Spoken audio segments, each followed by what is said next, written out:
Gostaria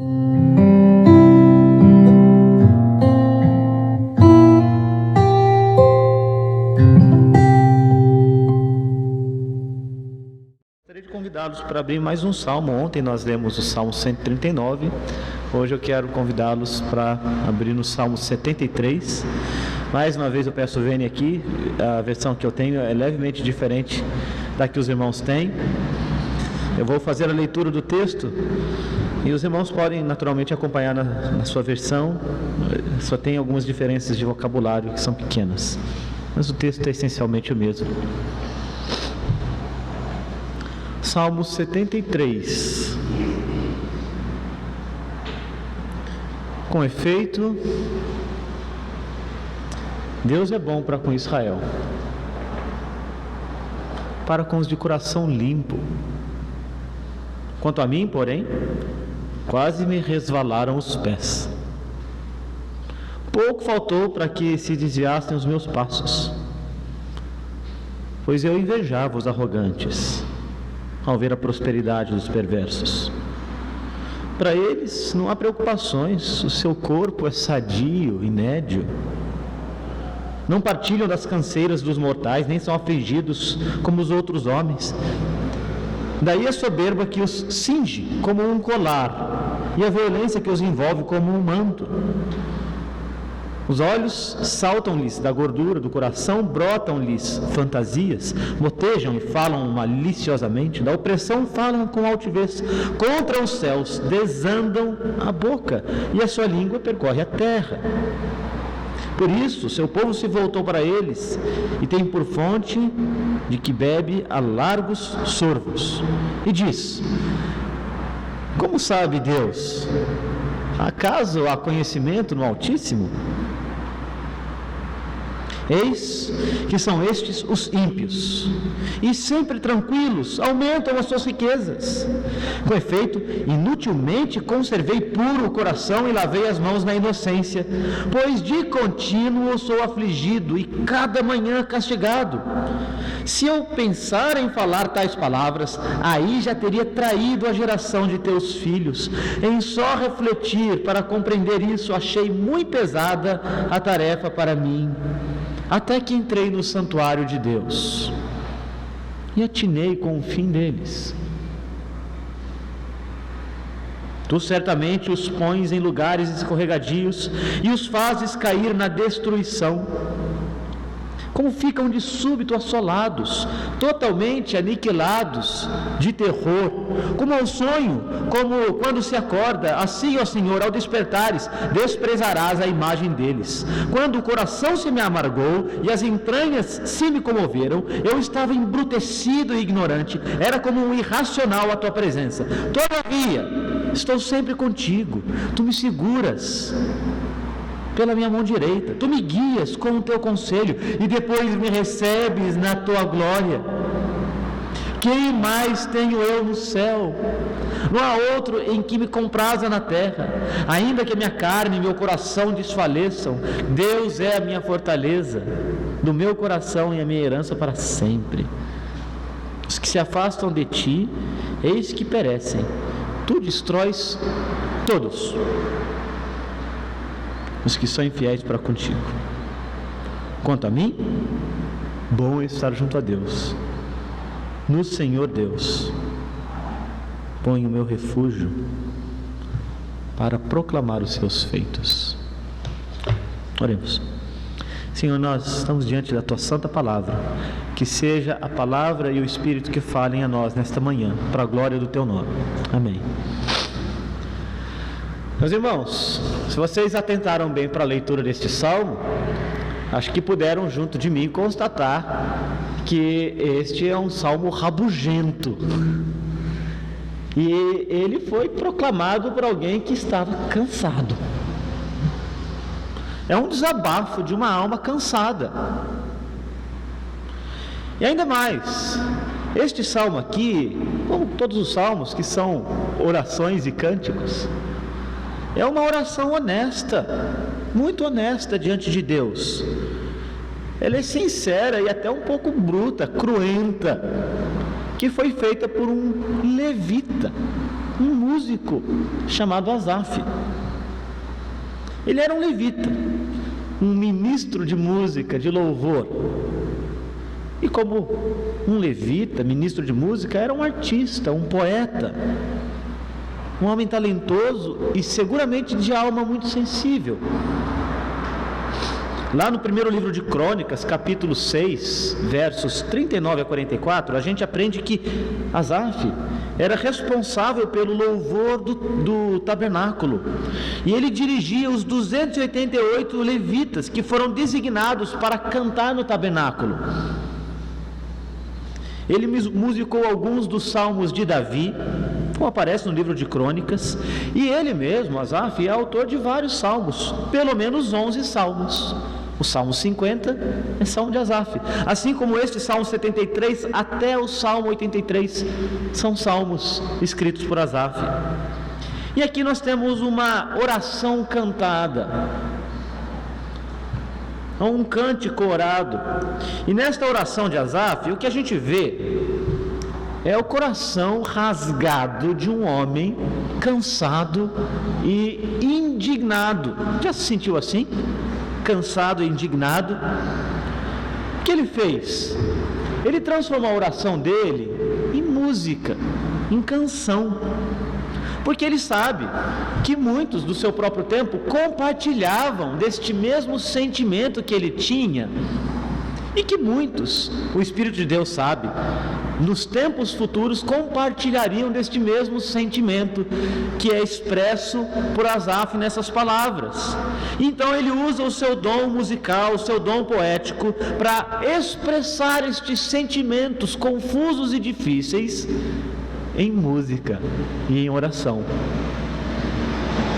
Ele fez isso guiado pelo Espírito de Deus, inspirado pelo Espírito de Deus, para nos abençoar a todos nós, para que possamos nós também aprender a expressar a nossa indignidade pelo vocabulário santo. E o que a gente vê aqui é que Asaf era um homem muito sincero, muito honesto com seus sentimentos. E ele manda real aqui, né? É o que ele faz. Ele expressa aqui a sua zanga com a situação que ele vê ao seu redor, na terra dele. Ele não gosta do que vê, aquilo não faz sentido para ele, a corrupção na terra, a maldade do homem, a violência, a agressão, a vaidade, a lascívia, a luxúria, a traição, a mentira, são coisas presentes entre os seus conterrâneos, filhos da aliança, entre os povos pagãos ao seu redor. E o pior de tudo, essas pessoas que fazem essas coisas, elas se dão bem, no final parece que elas vencem. Então o ímpio descrito aqui por Asaf é como aquele cara do filme, o vilão, que no final ele se dá bem. Para quem é mais antigo aqui vai lembrar de uma daquelas novelas dos anos 80, em que o sujeito, depois de roubar todo mundo, depois de enganar todo mundo, depois de trair todo mundo, ele sai em um avião dando banana para todo mundo e vence. E a história de Asaf, então, que causa tanta indignação no coração dele, é justamente porque ele está vendo a prosperidade do ímpio, o triunfo do mal. Para Asaf não fazia sentido aquilo, como não faz para nenhum de nós, que o ímpio prospere na sua impiedade, na sua maldade, e que ainda por cima saia impune, que ele saia por cima. Por isso que ele chega a dizer aqui, num rasgo de honestidade, que ele chega a sentir inveja deles. O que ele quer dizer é o seguinte: ele gostaria de desfrutar dessa mesma alegria que parece que os ímpios têm, que as pessoas perversas, que as pessoas que estão alienadas de Deus e que nem se importam com o próximo e muito menos com Deus, parecem ter. E é com esse nível de honestidade que ele traz para a gente este salmo, que é também uma espécie de lamento, um lamento de Asaf. E ele tem uma percepção muito aguda da realidade, gente. Ele não é alguém que foge da realidade, que finge que as coisas não são como são. Ele vê com clareza e sabe que as coisas são más e que o mundo ao seu redor não é bonito, e que ele tem as suas mazelas, ele tem as suas agruras, ele tem os seus problemas, e esses problemas são graves. Ele vê as coisas exatamente como elas são. E antes de se permitir cair em desespero, antes de se entregar à desesperança, antes de se jogar no cinismo, antes de se lançar na indiferença, ele ora. Isso aqui é uma oração. Esse salmo aqui é uma oração. Ele vai a Deus. Vamos pensar um pouquinho nas palavras de Asaf aqui?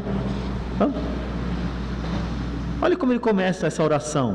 Logo no primeiro verso, que ele diz, ele começa reconhecendo a bondade de Deus. Deus é bom.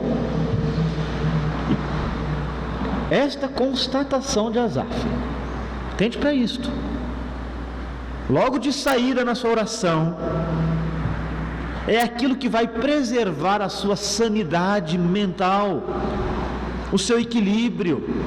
E ainda mais, esta constatação de Asaf, de que Deus é bom, é o que vai alimentar a sua fé e que vai sustentá-lo diante daquelas coisas que lhe causam tanta indignidade. Ele declara uma realidade sobre Deus, uma realidade que é revelada nas Escrituras, mas que só pode ser conhecida pela fé, e que é toda determinante, e que informa a maneira como a gente lida com as coisas mais difíceis da vida. É saber que Deus é bom. É assim que nós lidaremos com os problemas. E ele começa assim a sua oração dizendo: Deus é bom. Então, não importa o que aconteça, não importa quais sejam as circunstâncias, não importa o tamanho dos problemas, ou o tamanho dos problemas do mundo, ou da maldade humana, Deus é bom. Mesmo diante do mal, mesmo diante da injustiça, mesmo diante da hostilidade, mesmo diante da traição, mesmo diante do riso perverso, Deus permanece bom. E aqui ele está dizendo a todos nós, e declara isso em oração a Deus, que a bondade faz parte da natureza de Deus, é quem Deus é um atributo moral de Deus. E a Escritura toda dá testemunho de Deus como sendo Deus benigno. Isso significa que em todos os seus pensamentos, em todas as suas palavras, em todas as suas ações, todos os atos de Deus são pura bondade. Deus, aliás, é quem estabelece a própria noção do que é bom. Ele é quem está em a gradação máxima da bondade. E tudo mais que seja bom é medido pela bondade de Deus. Deus é bom. É assim que ele começa esse salmo. E ainda mais, quando ele diz que Deus é bom para com Israel, fazendo referência ao amor pactual de Deus para com o povo com o qual ele fez um concerto, uma aliança, o que ele está dizendo, essencialmente, é: Deus é bom para mim, com parte desse povo. Ele reconhece a bondade de Deus e ele dirige essa bondade agora para a sua própria experiência. Asaf sabe que Deus é bom para com o seu povo, o povo da aliança, e portanto sabe que Deus é bom para com ele, que faz parte desse povo.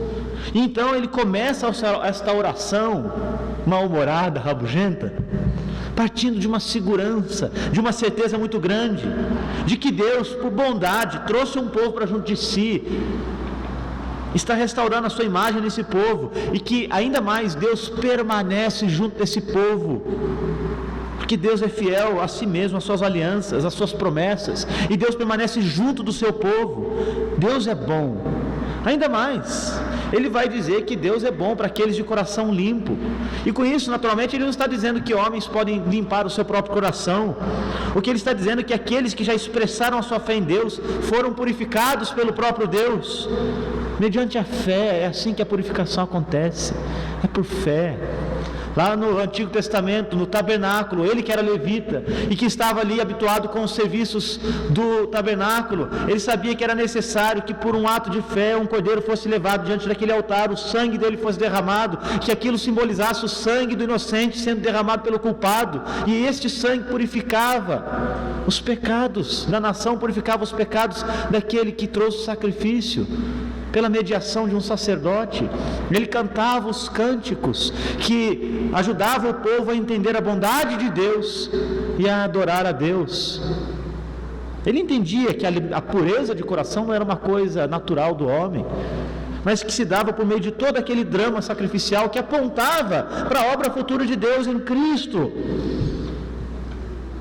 E sabe, gente, é essa perspectiva que vai ajudar Asaf a enfrentar os males mais duros e difíceis da vida. É essa certeza de que Deus é bom e de que Ele, na bondade dEle, cuida do seu povo, daqueles cujo coração foram purificados por fé. É essa certeza que vai tirar Asaf do oceano de dúvidas e de confusão e até de ira que o cerca. É essa certeza que vai dar-lhe forças para encarar o cinismo, a ira, a raiva, a amargura. Com certeza esse não é um problema que nós enfrentamos, né? Tenho certeza que os irmãos aqui não enfrentam nem raiva, nem amargura, nem ira com as coisas erradas que acontecem ao nosso redor e que nós mesmos provocamos muitas vezes. Mas se você enfrenta tudo isso, lembra que Deus é bom. Começa daí. Esse é um bom ponto de partida. Só que ele precisou de uma longa caminhada. Vamos caminhar com ele. Vamos ver como foi que ele lidou com a indignação dele, né? Do verso 2 ao verso 14. Essa sessão inteira, ele vai descrever o triunfo dos maus, dos ímpios. Esses caras estão se dando bem, eles estão aprontando todas, estão se dando bem. E aqui ele então vai falar com uma grande honestidade sobre os sentimentos que assaltaram o coração dele quando ele viu que esses caras faziam o que queriam, não queriam saber de Deus, nem de aliança, nem de tabernáculo, nem de promessas. Eram salteadores, eram corruptos, eram bandidos, eram enganadores, eram traidores da pátria, eram aqueles povos pagãos, e eles se davam bem, e se enriqueciam, e prosperavam, e ele vê tudo aquilo, e esses sentimentos então começam a ferver no coração dele, e ele fala, não gente, isso não está certo. E ele então apresenta o seu caso diante de Deus, ele fala dos seus dilemas para Deus, das suas dúvidas, e diz, gente, isso não está bom. Ele fala assim, olha pessoal, vamos lá, time out aqui, vamos ser honestos, isso não está certo. E aqui eu digo para os irmãos, como é importante, gente, que a gente seja honesto com aquelas dúvidas que assaltam o coração da gente. Como é importante que a gente seja honesto com Deus, em dizer aquelas coisas para Deus que a gente não entende, que não fazem muito sentido. É isso que ele fez. Ele foi para Deus, abriu o coração. Ontem, aliás, à noite, eu conversava com o pastor Paulo, né? Sobre a importância da honestidade, sobre a nossa confusão, sobre o nosso medo, sobre as nossas dúvidas. Às vezes a gente guarda aquilo para dentro da gente, né? Vira uma panela de pressão. Esse negócio vai fervendo, fervendo, e a gente não sabe o que fazer com aquilo. Quão importante é que a gente possa derramar isso diante de Deus, diante de irmãos e irmãs que Deus coloca na comunidade, que podem às vezes oferecer algum tipo de direção para a gente, de cuidado. E ele ficou mal com isso. Quando ele viu tudo aquilo, ele ficou mal. Olha a linguagem que ele usa. Eu sei que na versão dos irmãos está um pouco diferente, mas ele fala que me resvalaram os pés. Como que está aí na NVI? Resvalaram também? Pronto, é a mesma palavra. Sabe o que significa? Que ele não estava conseguindo firmar o pé para ficar de pé. Sabe, o pastor Paulo quebrou o pé um dia desse aí, não dava para levantar, né, Paulo? Né? Se quebrou. Tropeçaram, né? Você lembra como ficou? Inchado ali, era ruim, né? Você não conseguia levantar, teve de pregar sentado lá na conferência. Imagina assim, você pisar e não conseguir sentir firmeza nos pés. É isso essa sensação que ele teve, como se o chão estivesse abrindo diante dele. Os pés ficaram trôpegos, sem firmeza. Quer dizer, ele está dizendo que ele estava perto de cair, gente. Estava perto de sair do caminho. Estava perto de se afastar de Deus, de sucumbir à descrença, ao ceticismo.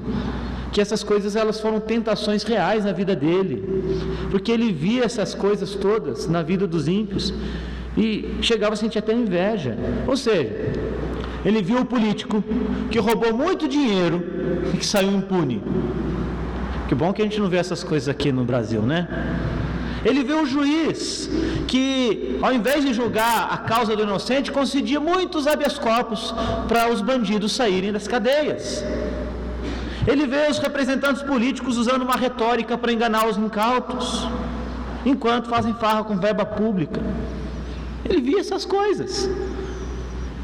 Ele via o triunfo do mal. Ele via as pessoas que praticavam violência e que não eram punidas.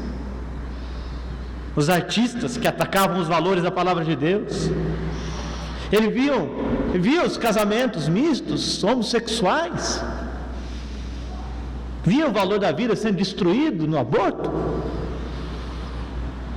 É como se fosse essas coisas. Naturalmente elas não são exatamente aquelas coisas que ele viu, mas representam bem o tipo de indignação que causa no coração. E vemos o triunfo do mal. E o pior de tudo é que essas pessoas ainda saíam por cima, elas se davam bem, ganhavam muito dinheiro, tinham boa saúde, eram bonitas, pareciam estar sempre alegres, desfrutavam dos seus melhores prazeres, frequentavam os melhores restaurantes, muitos carros, muitos bens, muito acesso à cultura, à educação, e não estão nem aí para ninguém, para com quem anda direito, para quem cumpre as leis, para quem é reto. Então ele que se entende como alguém é reto, via tudo isso e sentia ira.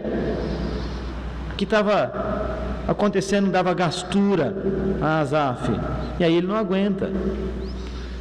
E aí ele até chega ao ponto de pensar, talvez fazer o bem não compensa. Você acha que eu fiz mal de lavar as mãos na inocência? Não vale a pena ser honesto, não vale a pena andar em retidão. Ele olhou ao redor e concluiu que o mundo é dos espertos, um jargão bem brasileiro, né? E aí ele se sentiu tentado a ter inveja deles. E antes da gente perceber a virada que acontece no verso 15, deixa eu fazer aqui umas considerações com os irmãos.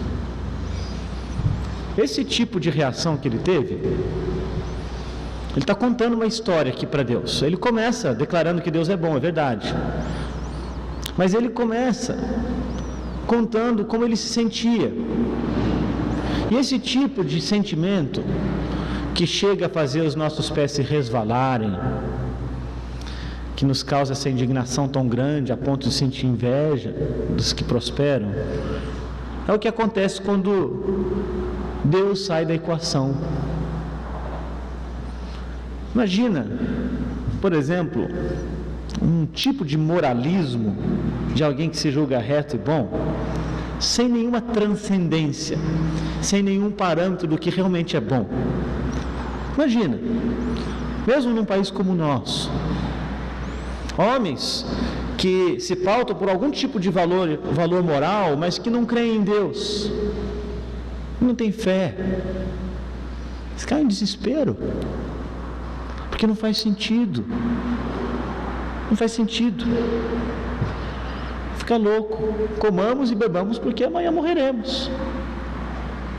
Se nós tentarmos viver a vida apenas com um código de padrões morais, sem qualquer transcendência, sem qualquer coisa maior do que nós mesmos, sem qualquer coisa maior do que o nosso próprio código de conduta, nós não suportamos. Se Deus sai do quadro, se Ele sai da equação, realmente esse mundo fica confuso e não faz sentido nenhum. Essa é uma grande primeira lição que Asaf aprendeu. E ele vai mostrar isso para a gente a partir do verso 15. Que ele realmente entendeu que para que ele consiga enxergar este mundo com perspectiva, com esperança, é preciso ter Deus na equação. E essa declaração de que Deus é bom é o que muda tudo na vida de Asaf. Mas ainda mais, o que Asaf ensina para a gente, nesses primeiros versos, até o verso 14, é que nós não podemos, absolutamente, nos permitir viver pelas circunstâncias, nos guiar nesse mundo pela vista daquilo que acontece ao nosso redor. Esse mundo é volátil, é instável, inconstante. e quebrado, marcado pela maldição da queda. E se nós permitirmos que essas coisas, quer dizer, as circunstâncias, que elas informem a maneira como nós viveremos, nós cairemos em desespero, em desesperança. Ele ensina para a gente que quando a gente olha para esse mundo apenas, sem olhar para o alto, sem olhar para Deus, os nossos pés bambeiam, a gente corre o risco de cair e tropeçar. Mas ainda mais, Asaf ensina para a gente que o discurso da autocomiseração, sabe quando a pessoa tem dó de si mesma? Parece aquela hiena do desenho animado, né? Ó vida, ó céus, ó azar. Acho que a maioria de vocês não vai lembrar disso. Tem que parar de fazer referência de coisas dos anos 80, 70, né, gente? Mas é um discurso de autocomiseração, de autopiedade. Olha só, ele está se comparando com os ímpios. Que loucura! Eles e eu. Quando ele faz isso, ele não está olhando para o próprio coração dele. Presta atenção. A gente começa a olhar demais para o outro, para o pecado do outro, para o triunfo do mal no outro. A gente para de olhar para o próprio coração. Eles e eu. E ele faz essa comparação. E aí fica indignado. Ele precisava aprender a olhar para Deus, trazer Deus para a vida dele, para a equação da vida dele. Ele sabe disso. É assim que ele vai continuar a oração dele. Em quarto lugar, ele ensina que se a gente olha demais para esse mundo, a gente pode ficar cego. Interessante, né? Você olha muito e fica cego. Fica cego pela inveja, pela ira. E esses sentimentos, quando alimentados, eles trazem uma amargura de alma tão grande. Inveja, ira, vão amargando, e vão destruindo a gente por dentro, pouco a pouco, fazendo da gente pessoas até desagradáveis. Estão sempre reclamando, sempre lamuriando, sempre para baixo, sempre cabisbaixas. Deixa eu usar aqui uma referência a Machado de Assis: casmurros, macambúzios, andando sempre para baixo, sempre tristonhas, sempre zangadas, sempre bravas, nervosas. Ponto até de começar a questionar a bondade de Deus. Então, esses 14 primeiros versos é um alerta para a gente vigiar o coração da gente, para a gente olhar as coisas segundo o ponto de vista de Deus. Mas Asaf faz essa virada, gente.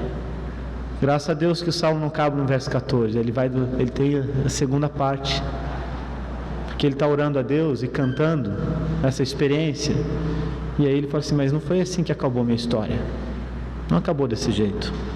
Aqui a gente tem a virada, verso 15. Se eu começasse a falar essas coisas que eu estava pensando, ele está dizendo, olha só, se eu pensar em falar essas palavras, já teria traído a geração dos teus filhos. Está falando isso para Deus. Se eu começasse a falar demais sobre tudo que estava na minha cabeça, eu ia fazer mal para as pessoas. E aqui, se por um lado, nos nossos medos é importante a gente buscar apoio de pessoas, por outro, é importante a gente também refrear a língua, para não falar demais. Especialmente quando a gente está confuso e não entende bem tudo que está acontecendo. Às vezes a gente fala demais, não é mesmo? Às vezes a gente quer buscar resolver as questões profundas da alma, e faz isso longe de Deus. E o que pode acontecer é que a gente cause escândalo e tropeço para as pessoas.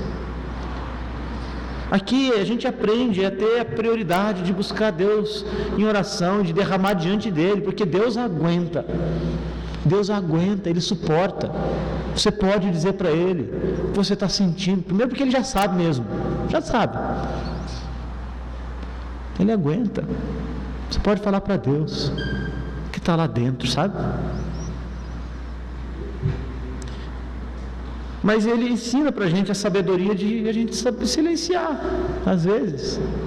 para com as pessoas. Você não precisa dizer para as pessoas tudo o que você está pensando. Não causar tropeço no outro. O pior lugar que tem é grupo de WhatsApp, né? Já viu, não? O sujeito está bravo com o que viu no noticiário, está preocupado com a crise econômica, com o problema político, com a pandemia e tal, e ele tem uma opinião sobre isso e sobre aquilo, começa a falar tudo que ele pensa ali, e ele está bravo com tudo aquilo, e aquilo não faz sentido para ele está nervoso, ele está que nem Asaf. E aí começa, e vai no grupo do WhatsApp, fala isso para todo mundo, despeja aquilo que ele está pensando, pôs para fora. Nisso ele pode causar confusão, ira nas pessoas, deixar as pessoas tristes, aborrecidas. Asaf sabia disso, e é por isso que ele diz: eu fui para Deus primeiro. Se eu falasse essas coisas todas para as pessoas, eu trairia a geração dos filhos de Deus.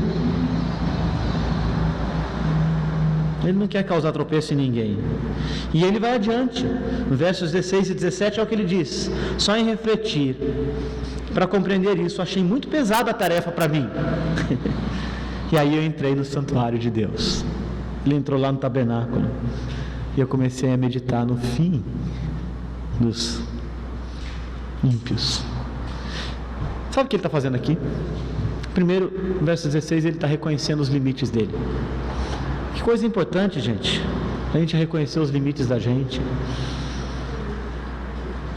Às vezes a gente acha que é capaz de resolver tudo, né? A gente quer resolver tudo, todos os dilemas da vida, como se a nossa opinião no grupo do WhatsApp fosse resolver o problema, por exemplo, da pandemia, né? Ou dos políticos, ou da crise econômica, ou do patrão chato, ou de tudo mais, ou dos problemas familiares. Espera aí que eu vou dizer uma coisa aqui que vai resolver. A gente não manda no coração de ninguém, só Deus controla corações. E aqui ele entendeu que ele tinha limites.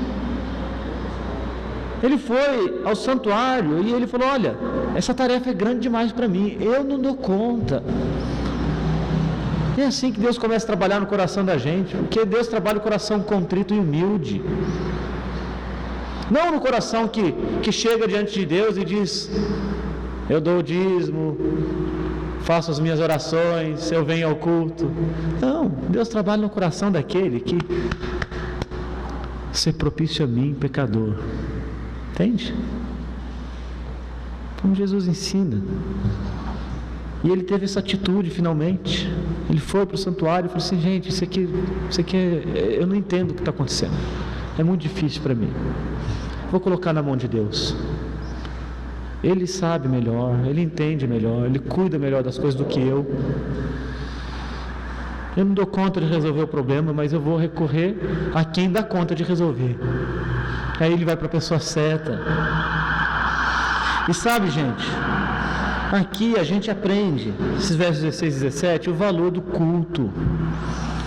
Não sei quantos de vocês já viveram a experiência de chegar aqui cansado para um culto de domingo, de uma semana pesada, às vezes até sem vontade de vir. Ficar em casa descansando, né? Tá com a cabeça cheia e tal.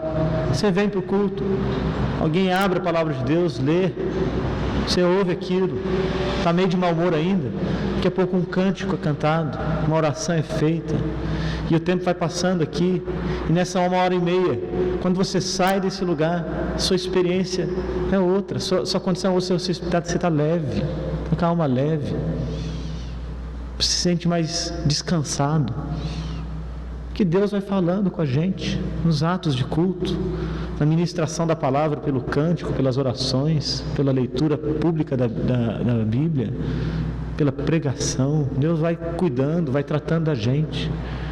E a gente sai então em outra condição. Foi isso que ele fez. Ele foi para a igreja, né? Ele foi para o tabernáculo, foi para o santuário, ele diz, para entrar na presença de Deus. E assim ele recorre ao culto, ele recorre à oração, ele se junta ao restante do povo,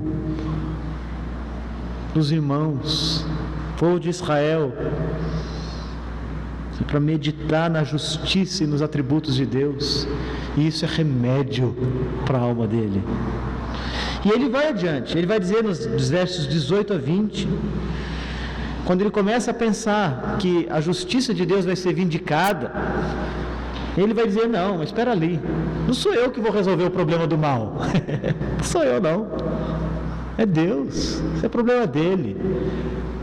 E a palavra de Deus promete que Deus vai vindicar a sua causa. E ele começa a pensar nisso. O Senhor mesmo vai colocá-los em lugares escorregadios.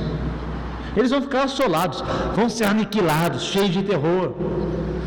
Como um sonho quando se acorda, assim o Senhor desprezará a imagem deles. Veja só. Então ele se recorda agora da palavra de Deus, das promessas de Deus, tendo um senso de justiça totalmente renovado. Porque agora a justiça não é uma justiça própria, não é mais a justiça dele, é a justiça de Deus. É essa justiça que ele quer ver sendo realizada, e que ele sabe que Deus mesmo vai cumprir, que Deus vai vindicar a sua causa. Ele se lembrou que para Deus o tempo, que para ele é tão importante, a gente viu um pouco sobre isso, o tempo não é nada para Deus. Deus está fora e acima do tempo, lembra? Os anos que se passam, que para nós são pesados, são puxados, para Deus não é nada, é nada. E Deus que inventou esse negócio chamado tempo. Para Deus é sempre presente. Ele não é o Deus eu era, o Deus eu serei, Ele é o Deus eu sou. Ele é sempre plenamente Deus em todos os tempos, sem sombra de mudança ou variação alguma. Deus é sempre Deus.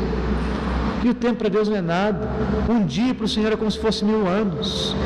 1000 anos para o Senhor é como se fosse um dia, perdão.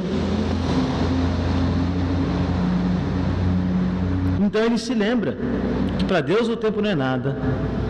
Conforme as Escrituras ensinam, os ímpios já estão em desgraça. Deus vai vindicar a causa do justo. Deus vai destruir o perverso. E que um dia a maldade humana vai ter fim. Deus mesmo vai colocar um fim na perversidade humana. Isso não é problema dele para ele resolver. O problema dele para ele resolver é da sua própria maldade, do seu coração. Os versos 21 e 22, ele vai dizer que ele ficou mesmo perplexo, caído em autocomiseração, autopiedade. Eu estava embrutecido. Olha o que ele diz, olha como ele é honesto aqui. Eu estava que nem um ignorante, um bruto, um irracional na presença do Senhor. Mas o Senhor mesmo assim esteve comigo, me pegou pela mão direita, me conduziu. Olha que coisa linda. Aqui ele vai reconhecer que aquele processo que ele entrou de autocomiseração, de autopiedade, de ficar olhando as circunstâncias e sentir pena de si mesmo, que a inveja que ele sentiu no coração, que essas coisas são venenosas para a alma, são destrutivas, embrutecem a gente, tornam a gente loucos, deformam a nossa alma. Ele sabe disso. Ele disse que ele estava desse jeito, e que mesmo assim, nesse estado de brutalidade, ele pôde estender a mão, e Deus deu a mão para ele, porque Deus está sempre perto, como nós vimos ontem, aliás, no Salmo 139. A gente não foge da presença de Deus, nem no nosso estado de brutalidade, nem no nosso pior estado de alma, nem mesmo quando a gente está em contradição e pecado. Se você é filho de Deus, Ele estará perto de você. E Deus mesmo pode nos ajudar a perceber essa realidade da autocomiseração e te estender a mão. E aqui, meus irmãos, uma lição importante para a gente, essa honestidade de Asaf consigo mesmo, autoconhecimento, uma bênção. A gente falava ontem sobre isso, né, pastor? A gente se conhece os limites da gente. Quando a gente é honesto com aquilo que está acontecendo lá dentro, isso é uma bênção. Isso é um primeiro passo da humildade, que é o que ele fez ali, de falar: olha, eu não dou conta disso, a tarefa é grande demais para mim, eu já estava embrutecido, eu vou para Deus. Essa foi a virada de Asaf. Se a gente vê por um lado a angústia de Asaf, agora a gente vê a virada de Asaf. Autoconhecimento, de saber a condição em que ele estava, e a segurança de entender que Deus, mesmo naquele momento pior que ele passava, estava ali, perto o suficiente para apanhar a sua mão. Versos 23 a 25. Olha como Deus trata a gente. Estou sempre contigo. O Senhor me segura pela mão direita. O Senhor me guia com o conselho. Me recebe na glória. Quem mais no céu? Não há ninguém mais em quem eu tenho prazer na terra. Veja como Deus trata a alma cansada, a alma embrutecida, que vai para Ele. Vinde a mim os que estáis cansados e sobrecarregados, e eu vos aliviarei. Ele é aquele bom pastor para quem a gente pode correr, que tem pastos verdejantes, que guia-nos para um lugar de descanso para a nossa alma, mesmo quando ele estava com raiva, mesmo quando ele estava confuso, mesmo quando ele estava envenenado pela inveja, mesmo no meio do seu pecado, mesmo na amargura de espírito, lá naquele profundo abismo, Deus estende a mão para ele e ele encontra descanso para a alma. Ele encontra alívio para aquela pressão esmagadora que ele sentia, de que era responsabilidade dele resolver todas aquelas coisas. Não é. Você acha que você dá conta de resolver todos os problemas que estão aí diante de você? Você não dá, não. A gente precisa de Deus. E mesmo quando Deus visita a gente na disciplina, por causa dos nossos pecados, Ele vem como um pai. Presta atenção nisso. Vem como um pai. Foi assim que Asaf enxergou Deus aqui, como um pai amoroso, que estende a mão de cuidado, até para disciplinar. É uma disciplina amorosa, cuidadosa, que restaura a alma. No verso 27, agora ele tem a certeza de que a causa de Deus vai ser vindicada. Os que se afastam de ti, o Senhor destrói. Agora ele fortalece a sua esperança. É Deus mesmo quem vai resolver o problema, não sou eu, não. É Deus. Entrega na mão de Deus, gente. Entrega na mão de Deus sua causa, sua indignação, seus sentimentos mais complexos, mais confusos, mais difíceis, talvez até os mais feios. Entrega para Deus. A esperança dele não está num sistema anticrime de Israel, não. Verso 28, a esperança dele está em Deus. Quanto a mim, bom é estar com Yahvé. O Deus eu sou, o Deus da promessa, o Deus da sarça ardente, o Deus de Abraão, Isaac, Jacó, o Deus de meus pais, o Deus da aliança. Ele invoca esse nome que evoca todas essas realidades sobre Deus. O Deus que é bom. É bom estar na presença de Deus. E aí ele termina a oração do mesmo jeito que começou. É bom estar junto a Deus.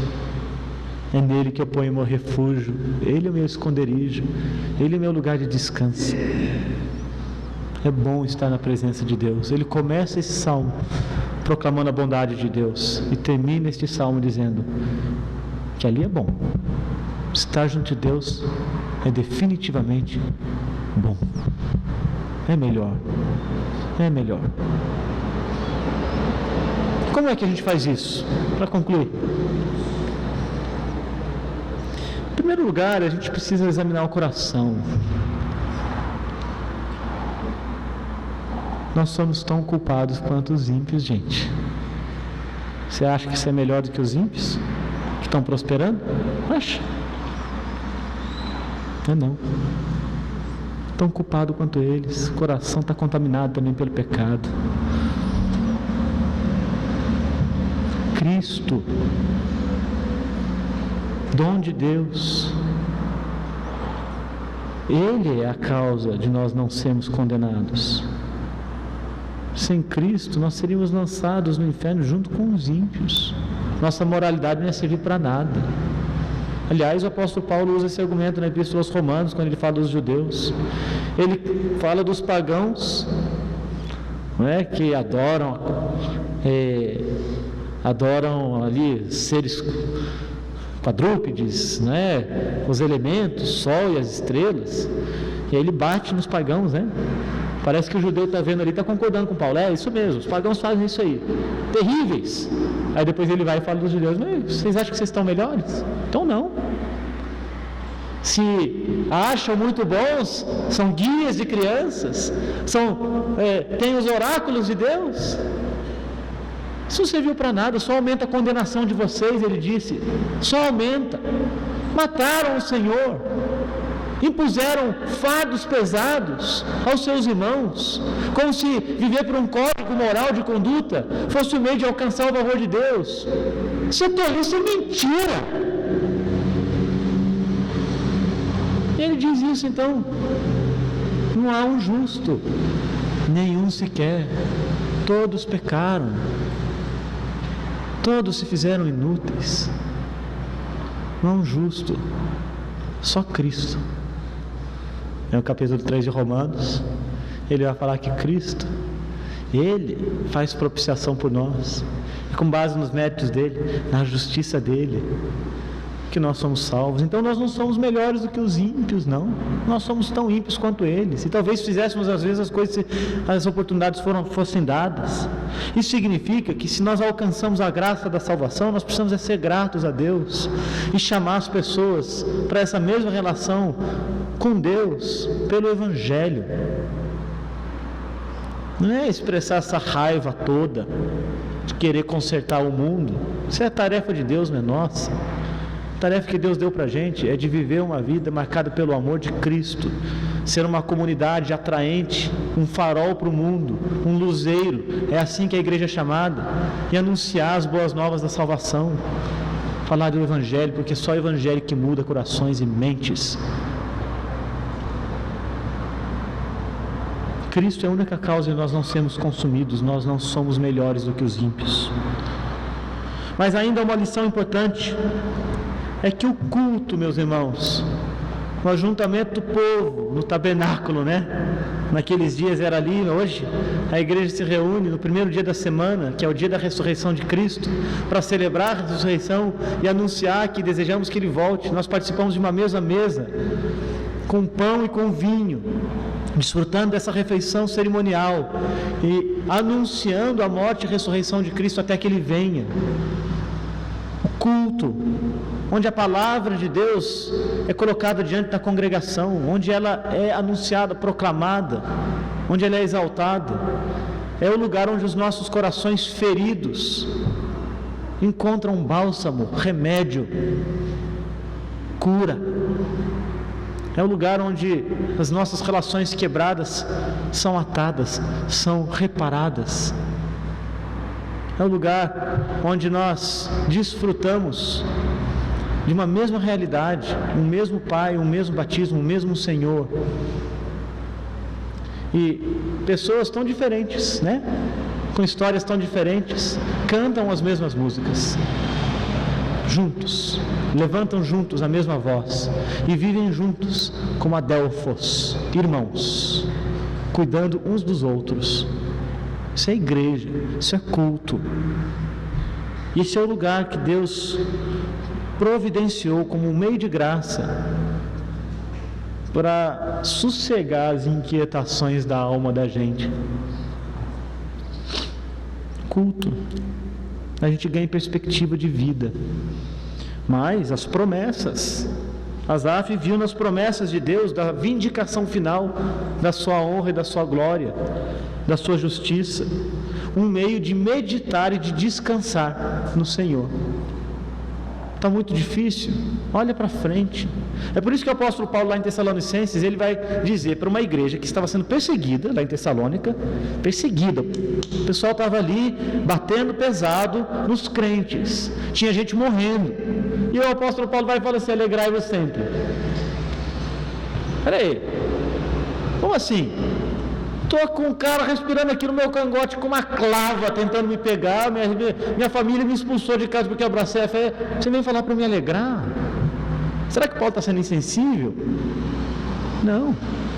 Ele tinha acabado de falar da volta de Jesus no final do capítulo 4.